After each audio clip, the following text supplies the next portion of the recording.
After hearing this story, you may not be so keen on living alone. Back in 2017, a young girl that we're going to call Kelly and her family moved down from Canada to a rural area in Michigan. About 3 years after they moved there in 2017, so in 2020, her parents had to go back up to Canada to take care of their great uncle who was in his late 80s and had fallen ill. This left Kelly completely by herself at this house they had out in rural Michigan.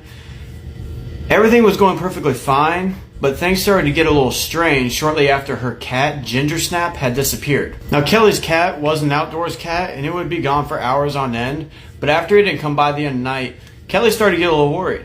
But it wasn't until 3 days later that she would get an idea of what happened to her cat. 3 days after, her cat went missing, and she wrote it off as maybe her cat just went away and passed away because she did have some health issues, and she was an older cat, about 15 years old.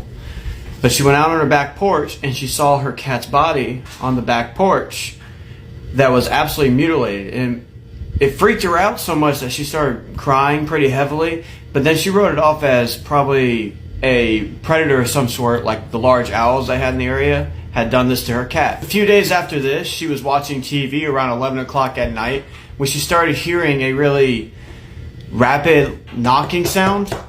Just over and over and over. And as she went to investigate the sound, it just went away.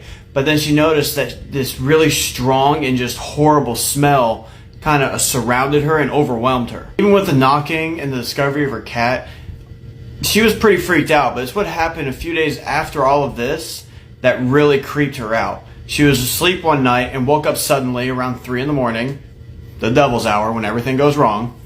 And she got up to go get a drink of water. While she was in the kitchen, there was the back door that led to the second floor balcony.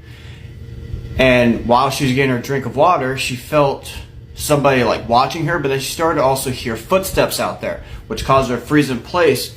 And she just slowly looked over at that back window and she saw a figure there that seemed to be kind of hunched over on its hands looking in.